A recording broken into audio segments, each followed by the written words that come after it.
पहला पाठ 1 पेत्रुस 5 वचन 5 से 14। तुम नवयुवकों अध्यक्षों की अधीनता स्वीकार करो। आप सब के सब नम्रता पूर्वक एक दूसरे की सेवा करें, क्योंकि ईश्वर घमंडियों का विरोध करता, किंतु विनम्र लोगों पर दया करता है।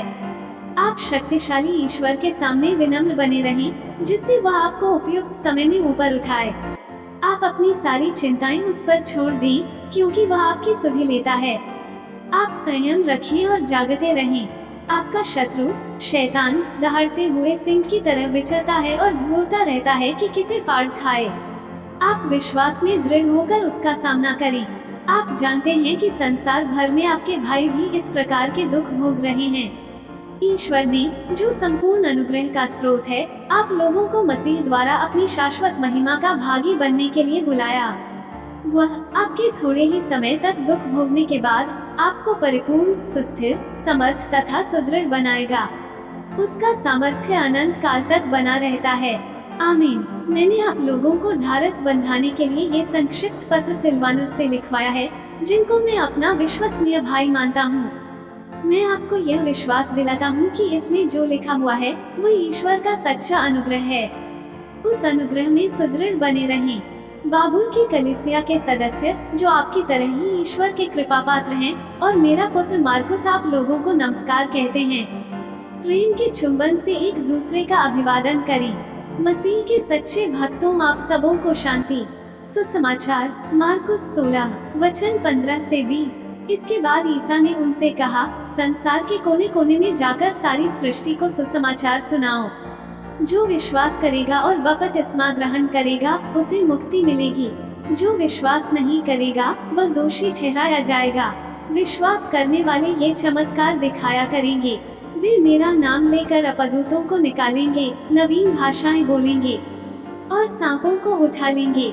यदि वे विष पिएंगे, तो उससे उन्हें कोई हानि नहीं होगी। वे रोगियों पर हाथ रखेंगे और रोगी स्वस्थ हो जाएंगे। प्रभु ईसा अपने शिष्यों से बातें करने के बाद स्वर्ग में आरोहित कर लिए गए और ईश्वर के दाहिने विराजमान हो गए।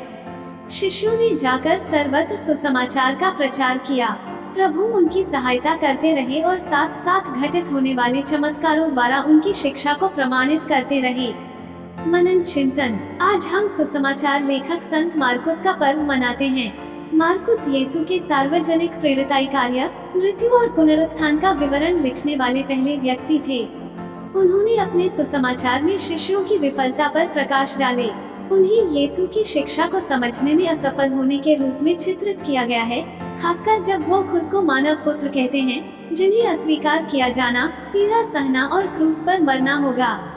फिर भी मार्कुस के सुसमाचार में पुनर्जीवित यीशु अपने शिष्यों के प्रति वफादार बने हुए हैं। जब हम प्रभु पर विश्वास नहीं करते, तब भी वे हमारे प्रति वफादार रहते हैं। वो हमारे साथ मौजूद रहते हैं। सुसमाचार उनके शिष्यों की नियुक्ति को प्रस्तुत करता है। हालांकि यह अपने प्रिय शिष्यों के साथ यीशु की भौतिक उपस्थिति का अंत था, यह उनके साथ यीशु की उपस्थिति की एक नए तरीके से शुरुआत है।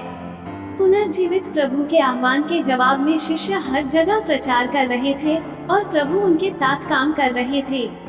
यीशु हमें आगे बढ़ने और सुसमाचार का प्रचार करने के लिए भी बुलाते हैं। वो हमें शिक्षक और उपचारक बनने के लिए बुलाते हैं। आइए हम दुखी लोगों को सांत्वना दें, अपने प्यार, देखभाल और सोच से दूसरे को चंगा करें तथा नफरत और विभाजन के घावों पर मरहम लगाएं। आमीन।